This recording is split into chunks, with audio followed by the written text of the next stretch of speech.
Bapak Ibu undangan yang kami hormati, Gubernur Provinsi DKI Jakarta telah tiba di Pasar Pesanggerahan. Di DKI Jakarta, Bapak Basuki Cahayapurnama.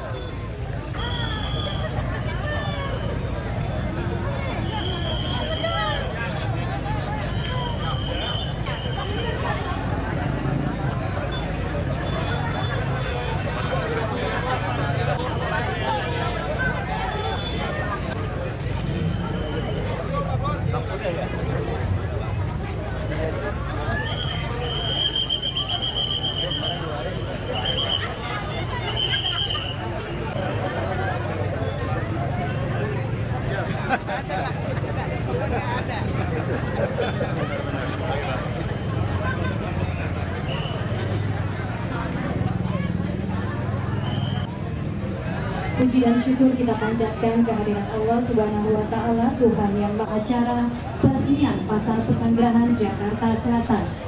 Subhanahu wa Ta'ala, Tuhan yang Maha Esa, agar kita senantiasa kami silakan.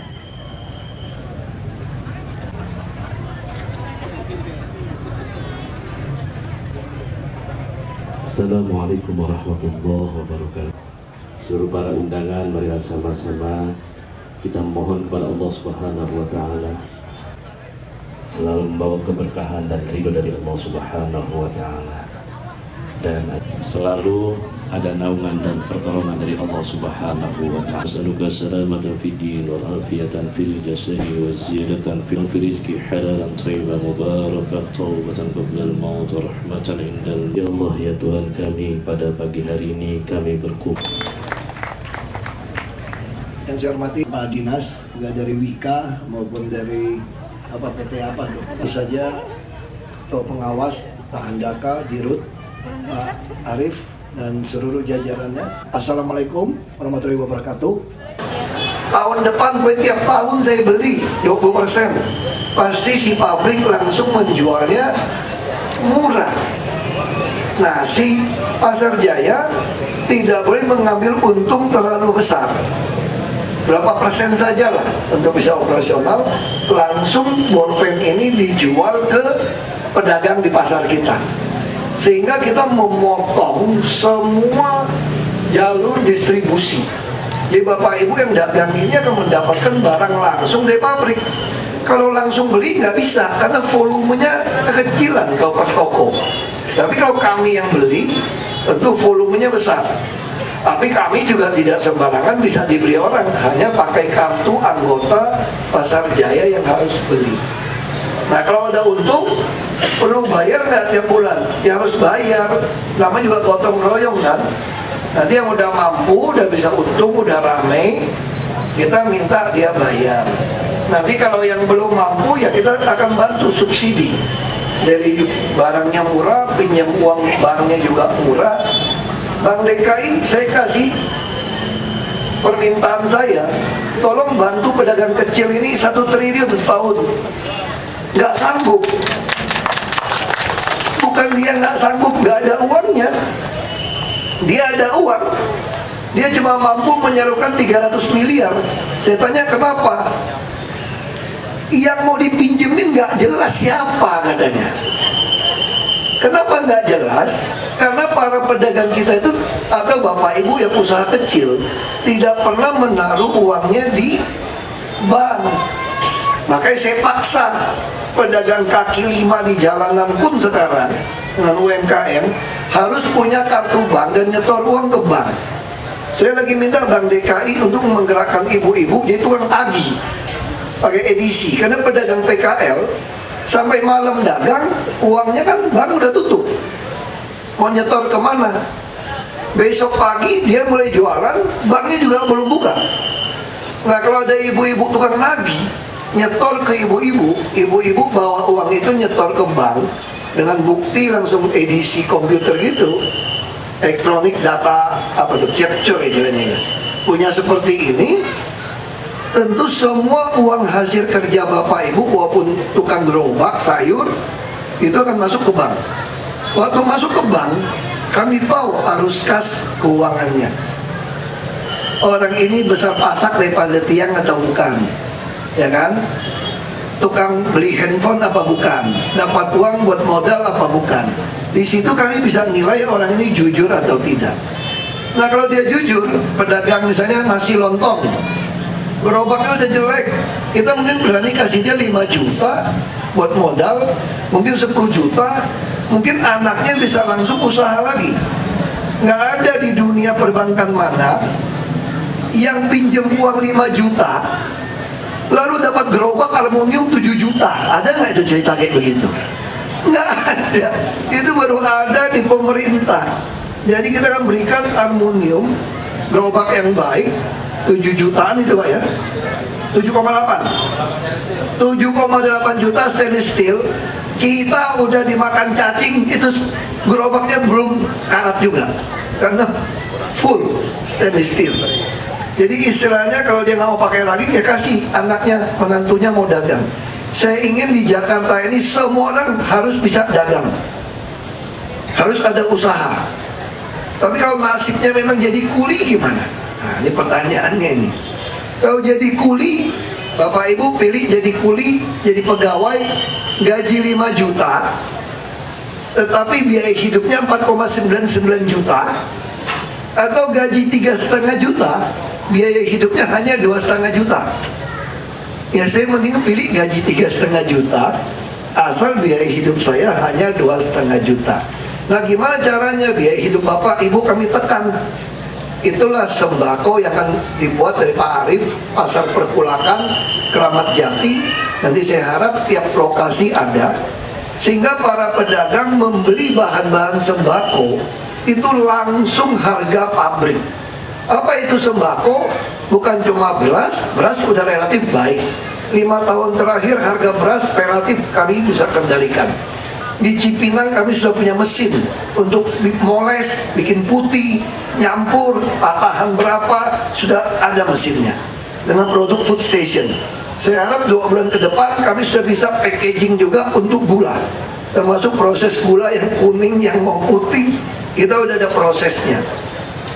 Gula oke, tepung kita tinggal belilah, ya kan? Apalagi minyak goreng, kita pun udah ngepak minyak goreng, kita mulai produksi. Apalagi yang kita pikirkan, sapi kita sudah bikin sapi yang beku buat anak pemegang KJP mulai tahun depan. Satu anak mulai beli 1 kilo sebulan hanya 39.000. Lalu 1 ekor ayam hanya 10.000, supaya anak-anak sekolahnya pintar, makan gizinya baik. Lalu kita juga pengen kendalikan telur. Tadi ada ayam, lalu 2 ini apa? Mungkin Bapak Ibu nggak pernah pikir sembako itu, termasuk cabai merah dan bawang. Kami pun mau kendalikan. Kami sudah siapkan konstoret di Dharma Jaya. Nah sehingga dengan pasar seperti ini, zaman Orde Baru nggak ada yang jelek semua loh. Jangan salah juga Bapak Ibu ya. Saya banyak belajar sekali dengan manajemen Pak Harto mengendalikan Bulog. Saya punya teman banyak yang tua-tua, mereka berteman dengan Pak Harto. Dulu, kalau Pak Harto dengar di Sulawesi Utara, gudang Bulog lagi kosong, pedagang udah langsung otaknya apa tuh enggak? Kita jual mahal, karena pemerintah tidak ada beras Bulog. Itu bisa tengah malam, ini bisa kayak Pak Wiranto masih hidup. Pak Wiranto itu ajudan. Tengah malam, langsung perintah Pak Wiranto, isi beras di pesawat Hercules di Halim, terbangkan tengah malam ini juga ke Manado.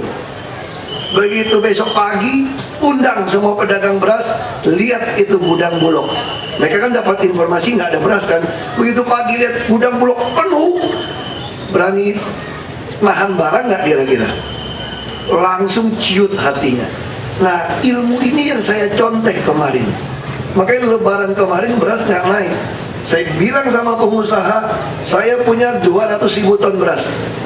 Kalian kalau tahan beras, nggak mau jual, gue sikat tuh semua. Langsung lepas. Packaging masih tergantung orang, masih berlaku juga. Gue pasang mesin, ngepak sendiri. Ciut ya, kita Cipinang begitu besar gudangnya. Siapa yang mampu di tengah kota bangun gudang mesin beras ke beras? Nggak sanggup orang, beli tanah berapa duit? Kami tidak beli tanah. Nah sama juga konsep seperti pasar ini. Saya harap semua pasar kalau yang cukup besar di atasnya harus rumah susun. Lebih tepatnya apartemen kalau kata orang BI kemarinnya. Kami bangun itu bukan kelas rumah susun, apartemen. Udah kayak Singapura, 36 meter persegi, green building, bangunan yang hijau, artinya itu sirkulasinya baik, pemakaian listriknya kecil. Hanya bayar berapa? Ya 5.000 sampai 15.000 sehari. Oh mahal dong, 50.000 kalau 15.000. Enggak, anakmu dapat KJP, SMA dapat 800.000, 600. Bisa belanja di pasar, di Carrefour lagi, bisa belanja daging murah lagi. Anakmu dapat bersekolah. 5.000 orang, 1 dokter, 1 perawat, 1 bidan kita urusin. Pelatihan, modal kerja. Jadi harusnya anak-anak ada perpustakaan. Itu untung, ini inkubator. Makanya saya juga bikin kayak absen sekolah. Jadi rusun yang baru tiap minggu Bapak Ibu harus tempel sidik jari, kecuali jempolnya dipotong atau agak dimainkan gitu ya, kayak film Mike Tyson, saya nggak tahu lah. Supaya saya tahu ini rusunnya udah disewakan atau udah dijual. Kalau udah dipindah alihkan ke orang lain, saya penjarakan. Saya penjarakan, nggak ada urusan. Karena ini uang rakyat, gak ada main-main. Terus otot marah-marah lagi. Aku udah sering dimarahin orang biasa-biasa aja. Kok marahin lu balik? Saya lebih galak kalau marah-marahin. Orang bener kok. Nah ini pasar yang mesti diberesin. Ya saya harap semua bahan kebutuhan pokok, kebutuhan hidup kita turun. Karena kesehatan sudah membaik. Kesehatan kita sangat baik. Bapak Ibu mungkin gak sadar, orang Jakarta Selatan, kalau Bapak Ibu kagak ngerokok, kagak minum yang aneh-aneh gitu ya, jangan cap tikus, cap Columbus, cap apa, bawa motor nggak lawan arus. Orang Selatan ini bisa hidup sampai 79 tahun umurnya. Ini rata-rata 79 tahun. Jadi kalau Bapak Ibu ada yang meninggal keluarnya di bawah 79 di Selatan, berarti dia termasuk kurang jaga kesehatan. Jadi dia harus banyak check up. Indeks pembangunan manusia Jakarta tahun lalu telah mencapai 78,99. Apa itu indeks pembangunan manusia? Lamanya orang bisa menikmati pendidikan, arti itu otak. Lamanya orang bisa hidup dan daya beli. Nah kalau saya terjemahkan gampang, pelajaran-pelajaran gitu. Gimana penuh, perutnya penuh, dompetnya penuh. Nah ini ada nilainya. Di seluruh dunia namanya Human Development Index. Bahasa Indonesia itu indeks pembangunan manusia. Kalau negara maju dianggap udah maju, itu angkanya 80 minimal. Kita ada 78,99. Saya harap tahun ini sama tahun depan saya mau genjot, tinggal 1,01. Kita telah mencapai minimal negara maju. Nah jika Bapak Ibu hidup sehat, mau check up kesehatan dengan baik, kita akan mencapai target, mencapai 80 IPM ini. Jadi bagaimana supaya dompet Bapak penuh? Nah saya pengen bikin busnya semurah mungkin seluruh Jakarta. Tahun ini akan berdatangan bus yang bagus-bagus. Nanti Jumat saya akan coba bus bagus pengganti Metro Mini. Saya bilang saya nggak mau kursinya hadap-hadapan, nanti jepit di tengah. Kalau laki-laki yang kurang ngajar jepit-jepit di paha orang lagi, repot perempuan. Ya kan? Perempuan nggak mau naik kan? Jadi saya minta desain kursinya enak, empuk, pakai busa, hadap ke depan dua-dua. Jadi yang berdiri hanya satu orang di tengah nggak apa-apa, tapi dia nggak menjepit paha orang, kira-kira gitu kan? Duduknya begitu loh, dia di tengah. Nah kalau ada seperti ini, saya yakin hanya bayar 3,5 Bapak Ibu naik bus seluruh Jakarta. Bayar 7.000 seharian boleh naik turun bus. Nanti saya mau jual tiket bulanan, mungkin 3 bulan, 6 bulan, tahunan. Itu ada potongan harga. Nah saya ingin Bapak Ibu semurah mungkin naik bus di Jakarta. Jadi akan menghemat uang. Sembako juga saya tekan semurah mungkin. Saya minta Bapak Ibu semua harus punya BPJS kesehatannya atau kartu Jakarta Sehat. Bayi baru lahir pun daftar. Kalau nggak punya uang membayar sendiri, jangan sombong-sombong beli kelas 2, kelas 1. Daftar saja di puskesmas, beli kelas 3, kami bayarin. Asal Bapak Ibu, lalu Bapak Ibu ngeluh kelas 3, 10 ranjang sih, repot. 8 ranjang penuh, bangun pagi besok udah pulang ke akhirat lagi sebelah. Kan ngeri kita. Kita mau kelas 1 kan. Nah, jadi rumah sakit baru yang kami bangun itu 1 kamar kelas 3 hanya 4 ranjang. Kita lagi membangun 2026 ranjang punya rumah sakit buat jantung, bukan buat stroke, otak dan kanker. Bahkan saya menyediakan 500 apartemen di rumah sakit itu. Jadi kalau orang yang ekonominya kurang baik, kalau sudah stadium 4, saya tidak ingin dikembalikan ke rumahnya. Kalau kembalikan ke rumahnya itu pasti dia meninggal. Karena di rumah nggak ada yang masakin, nggak ada yang ngurus, panas. Coba kalau ditaruh di apartemen yang mewah, ada kolam renang, ada bioskop, ada ruang musik gitu ya, pasti doanya berubah. Ya Allah, kalau bisa saya di dunia sementara dulu deh. Pekerjaan masih banyak, anak cucu masih banyak, jadi belum mau pulang ke akhirat tuh. Coba kau pulang ke rumah, cucunya marah, nggak ada yang liatin, masak nggak jelas, mandi susah, panas lagi. Ya Allah, bawa kembali saja saya ke surga. Di dunia sudah tidak menyenangkan. Kau coba kau dunia menyenangkan. Nah, inilah palliative care. Untuk apa saya lakukan ini? Saya ingin usia orang Jakarta nambah. Kalau yang kena kanker cepat mati, ini ngurangin nilai kita. Nah, kalau dia sehat, nambah ini. Nah, saya nggak tahu berantem apa nggak. Tadi pagi baru saya cerita sama istri saya. Lihat tuh kakek nenek kita, 92 masih sehat. Ya nggak? Mana pernah cemberut kayak lo nenek gua tuh ngomong gitu. Ini bercanda. Dan nggak pernah pisah ranjang, nggak pakai munggungin kalau lagi ngambek gitu ya. Itu syarat umur panjang gitu kan. Istri saya bilang gini, lu kira kakek nenek gak pernah berantem? Maksud saya berantem gak apa-apa, yang penting cek kesehatan. Karena tadi pagi ibu saya bilang sama saya, kakekmu kayaknya ada gangguan jantung sekarang. Kenapa? Nenekmu terlalu galak. Nah, saya juga pengen suami istri hidupnya juga baik. Maka kita membangun banyak RPTRA, ruang publik terpadu ramah anak. Saya mau kasih uang banyak Pak Wali Kota. Nanti tiap tempat kumuh, tiap RW kita bangunkan. Juga ada PK Camat buat dagang. Untuk apa? Supaya dari janin, ibu hamil sampai yang tua bisa berkumpul bareng, saling kenal, saling membantu. Ini gotong royong sifat bangsa kita. Nanti Sabtu Minggu yang nggak punya duit, saya udah bilang sama bus sekolah kan nganggur. Bus sekolah tolong jemput kakek nenek ini, jalan-jalanlah ke Monas, ke Balai Kota, supaya dia hatinya lebih senang. Diangkutin, cucunya temenin, supaya umurnya lebih panjang.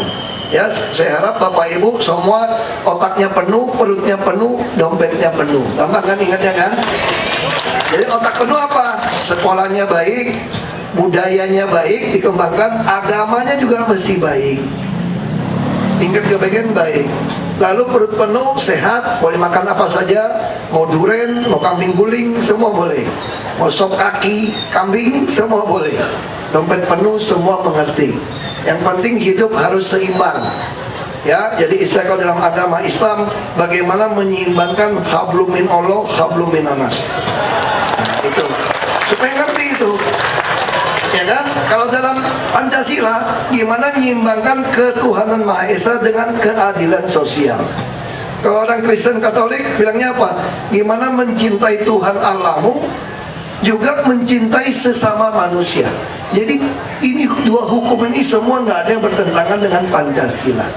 Jadi kalau Bapak Ibu beribadah, cinta Tuhan setengah mati, benci orang mau bunuh orang, itu ada yang salah. Pasti gurunya ngaco itu.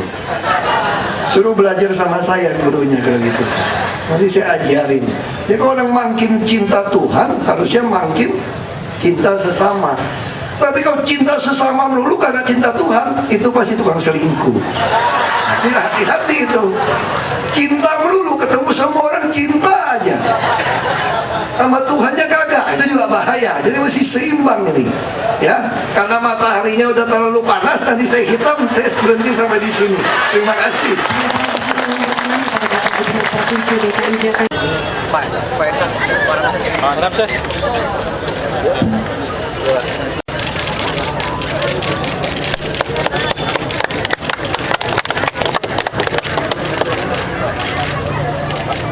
Bapak Ibu undangan yang kami hormati, dengan ditandatanganinya prasasti oleh Gubernur Provinsi DKI Jakarta, maka resmi sudah Pasar Pesanggerahan Jakarta Selatan. Dan rangkaian acara selanjutnya kami mohon perkenan kepada Gubernur Provinsi DKI Jakarta untuk meninjau Pasar Pesanggerahan hingga kini belum.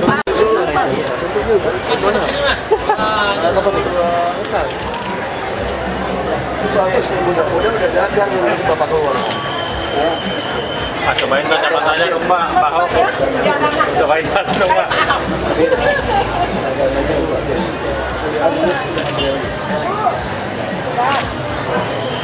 Cobain satu dong Pak. Ya Pak, permisi dulu Pak. Lewat. Ayo Pak, ayo Pak. Ayo. Backline. Oke.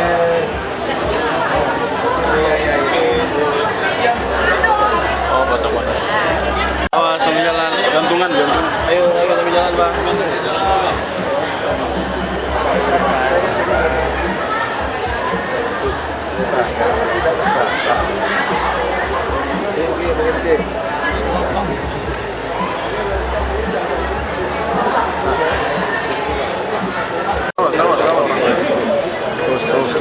Terus. Ya terus yuk, Bang.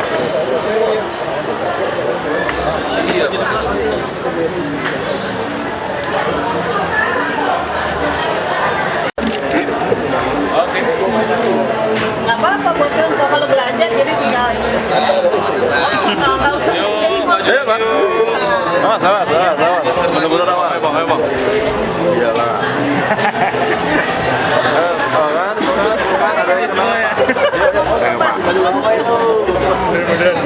Ayo ibu terus jalan Bu, terus penuh terus jalan terus ya. Sini bentar Pak. Foto dulu. Ayo mundur ya. bikin aku dulu ya.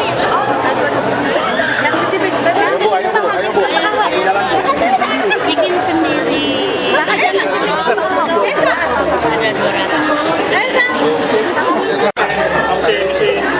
Ntar buat di bawah.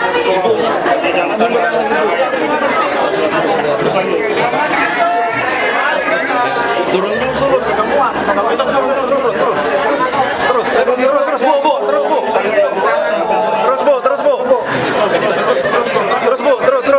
Pikir ya. Ayo. Ayo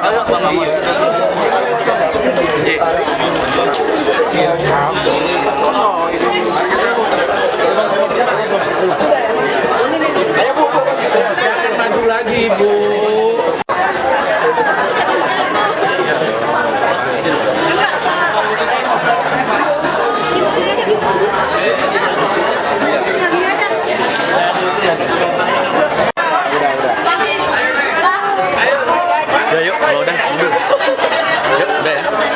Udah mundur, kan dari tadi udah foto.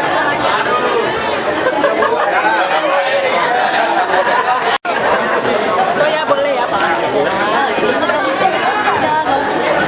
Jangan dibantu. Jangan dulu. 10 tahun. Terima kasih Bapak udah datang ke pasar kita ya Pak. Semoga pasar ini tambah maju. Dengan Pak Ahok. Saya bilang masih pasar ekspor. Iya. Biar tahu ya kan. Oke Pak. Makasih ya Pak.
Di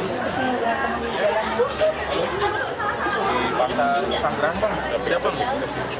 Ayo di atas bang. Di atas. Bang. Terus ada food court aja bang. Pak, sekolah Pak. Army pak. Sendiri pak. Mana di Saya pak.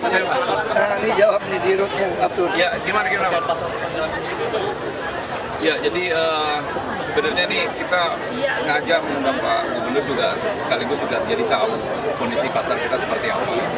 Dan ini kita mau ada program ke depannya ini kita memang mau gimana caranya kita juga melihat dari sisi bisnisnya, jadi usahanya.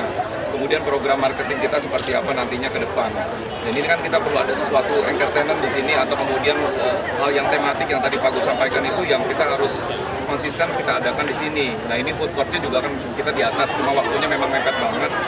Jadi kemungkinan nanti kita kunjungan lagi sekali lagi untuk kemudian memastikan apa yang memang kita bisa buat ini jadi menarik. Karena pengunjungnya pun kurang kami lihat di sini. Tapi ini nggak apa-apa, ini perbaikan nanti buat kita ke depannya. Pasti karena activity kita akan gunakan activity mingguan. Nanti itu yang kita akan undang beberapa produsen-produsen yang selama ini senang sama pasar gitu ya, untuk melakukan kegiatan-kegiatan seperti kegiatan kesehatan. Nah itu kita mau lakukan tiap minggu nih. Tiap minggu weekday-nya kita lakukan, nanti kemudian program perkulakan kita beres, barangnya bisa lebih murah, nanti semuanya kita lakukan seperti itu.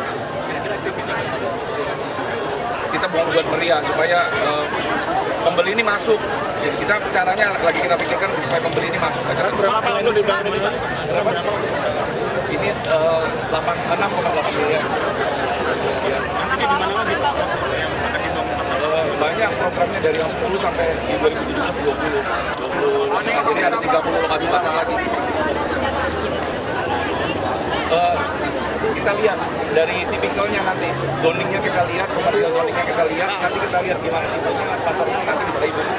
Tapi yang pasti lokasinya cukup strategis untuk membuat usaha kecil menengah ini hidup. Yang lama ya. Nah ini tentu tidak sesuai dengan harapan saya. Harapan saya itu kita harus bangun pasar yang betul-betul modern, tapi pedagangnya nggak habis uang sewa untuk di depan. Jadi kita akan menarik orang-orang pelaku pasar hipermat yang ada pengalaman. Tergantung, makanya mereka harus analisa, bukan soal tematiknya, gimana bikin dia menarik supaya orang mau ngumpul. Nah salah satu pola kita yang paling bagus itu adalah membangun di atasnya adalah rusun. Nah kalau di atasnya rusun, otomatis bawahnya langsung dia beli. Konsepnya itu, jadi semua rusun kami itu harus ke depan itu ada terpadu, semua pasar harus ada rusun di atas. Caranya akan diterapkan di mana itu? Banyak, nanti kan yang di pasar Ibu, yang di pasar rumput, itu jelas itu. Pak, ini kan menjelang Idul Adha, katanya ada larangan kita ada larangan. Nah kan kita wali kota lah jelasin, kalau curah jarak ke bawah kan bahaya. Itu udah ada pergubnya kok. Ya. Ganjil genap sejauh ini ya memang lebih baik daripada 3-in-1. Tapi tetap IRP jalan ya nggak ada lagi ganjil genap. Lebih baik daripada 3-in-1. Berarti akan dilanjutkan ya Pak? Bukan lanjutin lagi 30 udah mulai hilang kamu. IRP enggak, bukan lebarin jalan. Kita akan IRP menyediakan bus yang banyak dan trotoar yang banyak. Ya orang kalau begitu bubaran kita lagi kerjain nih, bubaran dari stasiun kereta api Tanah Abang. Ini trotoarnya bisa sampai ke daerah kota ini, daerah tengah ini agak lebar. Jadi orang akan milih jalan. Nah terus busnya juga bisa siapin yang lantainya pendek. Nah, bus-bus juga kita siapkan yang sekarang kursi 2. Nanti minggu depan saya akan coba pakai. Kan minggu depan masih naik bus. Nah saya akan coba dari rumah sampai ke balik kota. Saya pengen kursi itu 2 pakai sofa, pakai busa. Jadi kayak Metro Mini kan, 2 ada ke depan, berdiri satu saja. Nah bus-bus ini masih sampai ke sini. Karena kalau ada busnya enak begitu, duduk nyaman, kayak bus luar kota 3.500 orang akan mulai pindah. Flyover tergantung posisi, tapi yang pasti kita mau menyelesaikan yang 9 koridor LRT. Pak, kalau bilang ganjil genap gimana? Lelang tuh. Kalau bilang ganjil genap, Katanya kalau boleh tanggal 30. berarti hari ini udah Itu penambahan armada BC itu siapa Pak? Udah siap. Kita akan masuk 100 lebih sampai akhir tahun. Yang lower deck 152. Paling kalau dia meleset Januari masuk semua. Sama seperti Metro Mini ya? Lebih panjang daripada Metro Mini. Itu yang gandeng apa yang biasa Pak? Sebetulnya kalau kita bilang ancaman banjir dari Katulampa, Ciliwung sudah hampir tidak ada. Jadi kalau dulu kita dengar Katulampa itu siaga 1, Jakarta takut. Sekarang udah nggak ada, tinggal Bukit Duri. Tadi Pak Wali Kota kan SP 123, kita paksa dia pindah.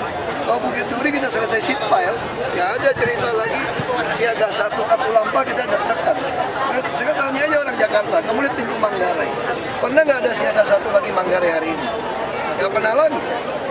Nggak ada lagi cerita Manggarai siaga 1, nggak ada lagi cerita Kampung Pulau banjir. Nanti sebentar lagi nggak ada lagi cerita Bukit Duri banjir. Jadi sepanjang aliran tengah ini, saya jamin beres. Kecuali air rob melewati 2,8 meter dan hujan, tenggelam. Makanya sekarang tanggul ini lagi kita bikin 3,8 meter. Itu pasar ikan kita lagi bongkar untuk tanggul 3,8 meter. Kalau itu tanggul selesai, saya jamin Jakarta nggak banjir. Kecuali kamu tinggal, saya kira 2 tahun depan udah kelihatan. Sekarang juga tanya sama orang-orang ini, udah banyak titik-titik yang dulu banjir, udah nggak banjir kok. Yang banjir juga dulu berhari, sekarang ngomong jam. Itu udah kita kerjain terus. Ya. Rumah Lembang sendiri itu depannya gimana Pak? Rumah Lembang kan itu kan memang rumah yang disediakan dari teman-teman relawan supaya relawan itu ada tempat kumpul untuk diskusi. Ya itu aja. Mereka yang biayain, mereka yang kerjain, ya saya terima kasih aja. Apa? Relawan teman Ahok Jarot deklarasi. Saya nggak tahu. Kalau soal Ahok saya nggak tahu. Tapi ada Pak Ahok Jarot. Ada yang relawan Ahok Jarot ada. Mereka kemarin saya lihat ada di berita ya, deklarasi ya. Saya nggak tahu. Pak udah mendampingi Apa?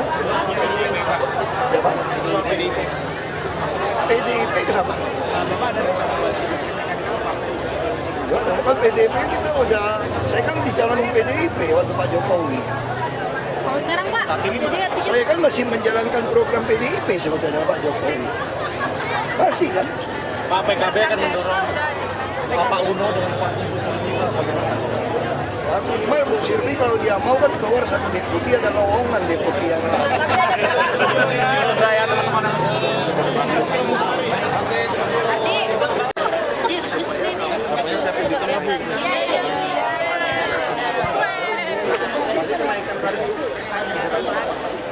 Kita masih evaluasi. Jadi inti tarifnya makin tengah makin mahal, makin luar itu makin tinggi. Saya nggak tahu.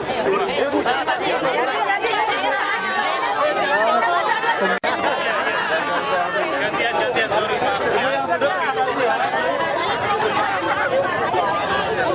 Ya udah ada sini. amin.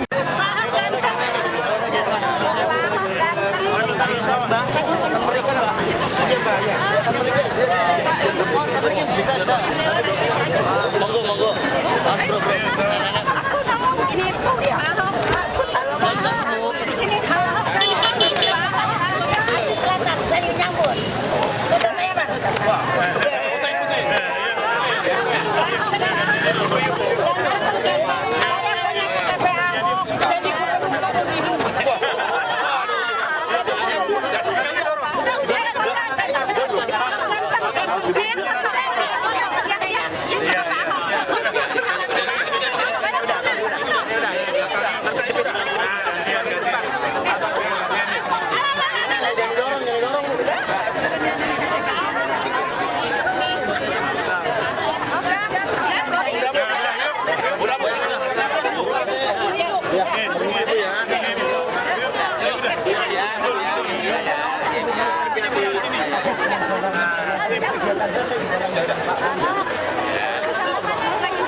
Salaman ya udah Bu ya.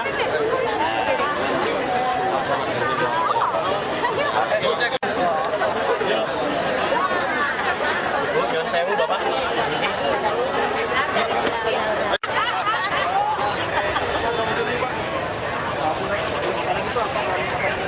Ibu, maaf Bu,